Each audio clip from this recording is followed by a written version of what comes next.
This is the Atlanta season 3, season finale, episode 10, Talal. TRL, Tarrare, Tarrare, whatever you want to call it. I'm pretty sure I'll be going back and forth in between pronunciations, not upholding the Français pronunciation, but whatever. This is the end, friend. Season finale is here, and so is Van. She's back and with a terrible wig. So, a little background on the episode title that may provide a bit more context. Talal is a French soldier who was a medical wonder of the 18th century. He was literally gluttony personified. He had an extremely ravenous appetite and could eat anything from garbage, animals, inedible objects, and the people. My mom actually told me about this when I was much younger. Then, young, nosy, cracks fingers, does research, opens an encyclopedia or five. History, people. He almost ate his family out of house and home, and he got kicked out when he was a teenager. Isn't that just messed up? I mean, boys do eat a lot, but you can only imagine how much Tara was putting down on a daily.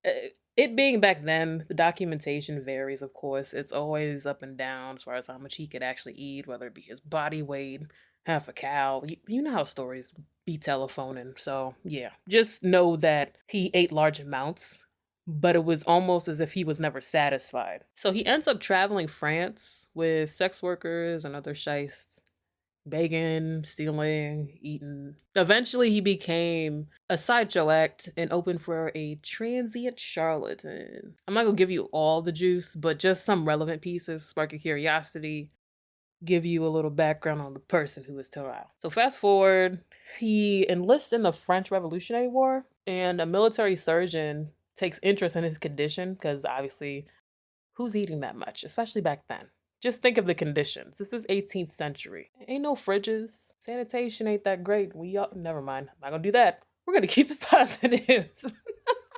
Yeah, just the conditions of that day weren't ideal as far as food safety and food waste. I feel like he would be thriving if it was today. There's so much food waste. He wasn't a big guy. He was very small. This isn't the first instance where a doctor took interest in him, but just stay with me. The rations weren't enough, and he was admitted for exhaustion eventually. Even quadruple rations, MREs, were not enough to satiate him. He began to steal again, eat garbage, eat out of the gutter, and even eat medical supplies. I know you're probably like, where did this even go in his body? How do you digest this? But he did also have problems with digestion and things being lodged within his, digestive tract. So that's just extra, but those are sprinklings just to get you to go read some more about him. Apparently, he also really stunk.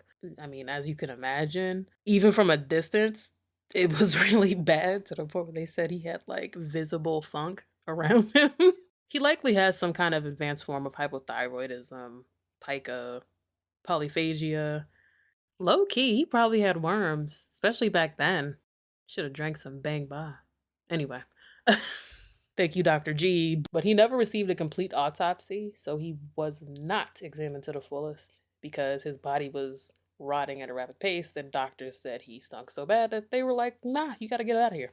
Going back to that doctor and those feeding trials, he continued experimenting on him. Still gonna withhold those details because it is very interesting what he put him through and what he had him eating. They ended up using him as a spy in the war to courier documents. The man swallowed a whole wooden box and traveled beyond enemy lines. This was a short stint, but the feeding trials continued under that doctor. Eventually, he was caught eating cadavers in the hospital, and a baby went missing. Dramatic reverb. The end. That's where I'm gonna leave it. And I left out so much more. Just think Saturn devouring his son by Francisco Goya, a Spanish artist who passed in France. Come on, art history. We're circling again. We are starting off with the circles. Now, let's get into Van's variant and this wig with all this new insight. Candace is back. You remember her from the Champagne Poppy episode. Season 2, episode 7, when they went to Drake's house for a party, or one of his houses for a party. So she's on a girls' trip with her cousin and a friend. Shout out to Zosha. Appreciate Lakeith for bringing her into the circle. We're circling. We're continuing the circle. I want to say the costume design was on point too, because their outfits were very touristy, but at the same time you could tell that they were Americans in Europe. Still dope though, but I kind of appreciated that little detail. Van is just giving straight Amelie. Like, who is this? Like, she is a complete variant at this point. Just a whole different person. So Candace came out there for golden showers and got flued out for business for 6 Gs. Very interesting, but I mean, social media culture will have you think that that's a.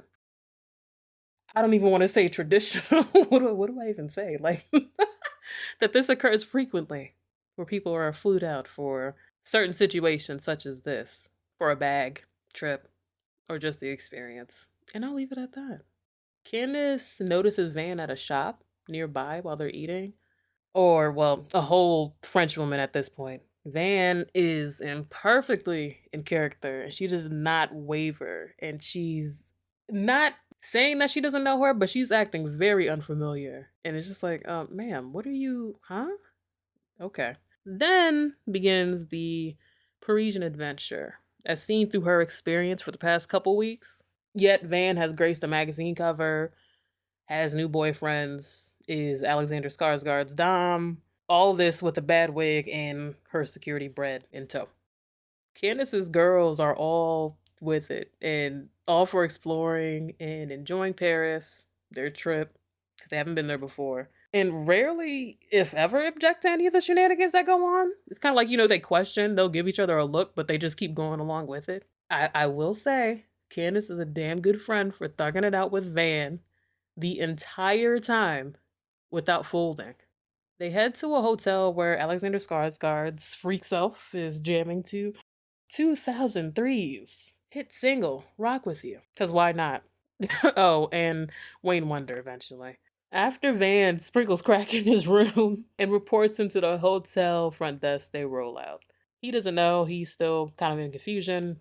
Basically, at this point in his skivvies, entertaining his guests. We rarely see him in comedic roles, so I feel like this was good for him. So while they're on their adventure, another little random side note, there's more Paperboy promo in the wild for the Paper Chase tour this time. Next, they head to the Parisian Cabrini Green Projects, where she does not find a drop she was expecting from some man named Emilio. Who? More on that later. They're confronted by some local guys, but that's interrupted by a driver in the background who hits a passerby and gets jumped, basically. Only for Van to give us the crackhead sprint we deserved this episode. She takes the crew to a museum to catch up with Emilio, only for him not to have the package, but excuses. Carlos, who Van also knows how, I don't know. She's done a lot these weeks. She's lived a life. Carlos is the museum director. He clears out the museum of patrons, and Emilio gets ate up with a month-old 3-foot security baguette. Yes, the baguette she was carrying the entire episode, and we're just like, yo, why does she have this baguette in her bag? Where's the wax bag? There's no covering. It's just swinging around in the air. Like, yeah, it wasn't for consumption. Now for a dinner party where she is still carrying the baguette in her purse, bloodied up top. She didn't even try to wrap it up or hide it. It's just there. It has literally been a day. Candace is almost over it, but she's convinced to chill by Zosha and Shanice because, let her live her life. It's fun. She ain't hurting nobody. Well, she is, but she ain't hurting nobody. Like, what? Then Alexander Skarsgård is revealed to be a sub with a humiliation kink. Apparently, the paparazzi caught him with the drugs and it was a whole thing, and he confronted her at the party, only to, yeah. And no more on that. Van introduces Candace to her Parisian man, like her actual partner that she kept referring to, but we didn't see until now, who's a chef. And then Candace, I feel like this is her last straw. She finally gets real with Van and questions her intentions and the overall odd behavior. The dialogue goes back and forth. Very nice scene. Like, I don't know. Kitchen scenes always give you that in the moment tension. I don't know if it's I watch too many kitchen shows and Ramsay and all of that. It just gives you a nice area to give you that dialogue that's like punching and adds to the emotions of the moment. So the dialogue continues about Van being in control as the chef is preparing hands in the background. Yes, hands. That was the package. Just think dino nuggets, but with phalanges. Meanwhile, Shanice and Zosha actually sit down for the whole dining experience until they realize they were eating hands. Like, I'm not putting a napkin over my head to eat anything. That's just, huh? I think there was something like that, like a restaurant you go to when it's like completely dark and you can't really see, and then you eat. I'm just like, whatever. You want to call that a sensory experience? That's just what is something to your food? Anyway, Candace shows more concern and questions Van's closest relationships, still trying to get through to her. And we're circling back to Lottie. We missed her this season. And her questioning what is she gonna do about Lottie breaks her down. And Van, she confirms that she's been with her mother this whole time.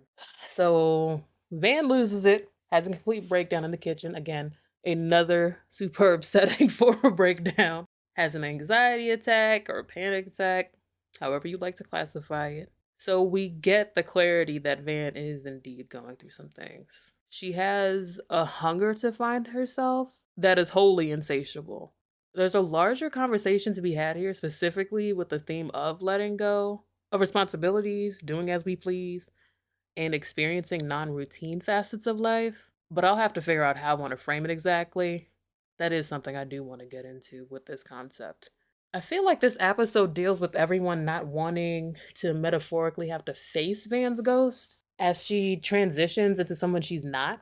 The people closest to her know who she is, or at least have that idea of her likeness, and see her behavior as out of the ordinary. So when she's questioned, she either ignores it, goes off, travels somewhere else, and basically acts as if, they're not asking the question. Candace actually made that breakthrough in this episode finally.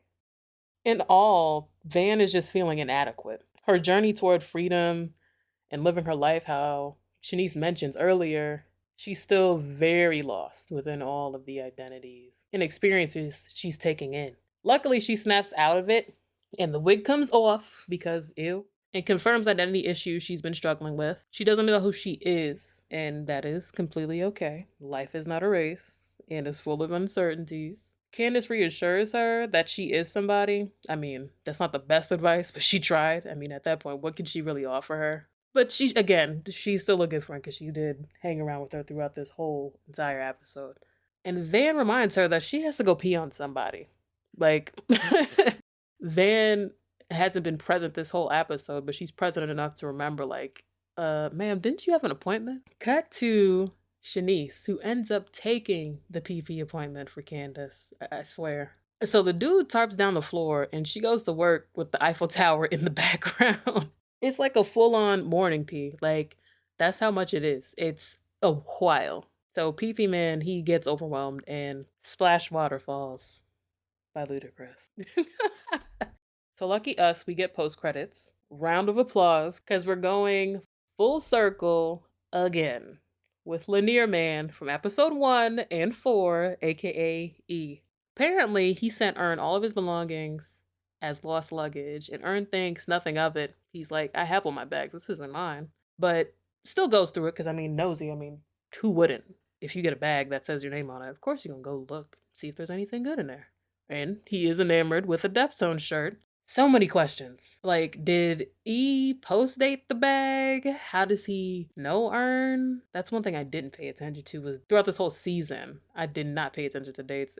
We will have to wait for season 4, I guess, which is slated for the fall. Since it was shot subsequently with this season, hopefully they stay on schedule and we are able to see it this year again. Looking forward to more answers, to lingering questions, of course, character development, and some more of this juxtaposed storyline. Even if it's through the anthological lens, I feel like those episodes did carry a lot of meaning and coalesce with the mains episodes. It just made sense. Even though some people didn't like that and felt like we needed to see the main characters in every episode and certain storylines were written and they were confusing. You know what? Positivity. Yeah.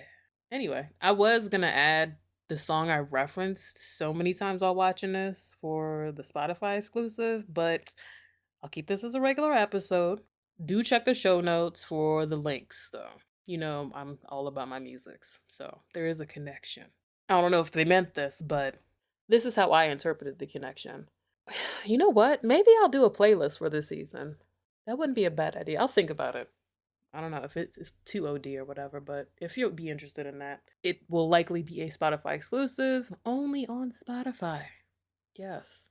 All in all, I thoroughly enjoyed this season, and I can't wait to run it back, especially how a millennial should in pure binge fashion. Definitely leave your comments on social, Twitter or IG, or on the Spotify app, verbalvibemode.com, or even on Anchor. Leave us a voice message. Just do the thing. I also wanted to take some time to thank the listeners for really engaging with this content consistently. This was a dice roll. Reviews tend to be in general because it's kind of like, who wants to run back what we just watched and blah, blah, blah. But there are always interesting pieces that some people catch, some people don't catch. And even if I don't catch something, I like to see someone else's interpretation of a piece of work or media. But all in all, the reception to these review episodes was dope. Much appreciated. See you in the fall for season 4. Peace.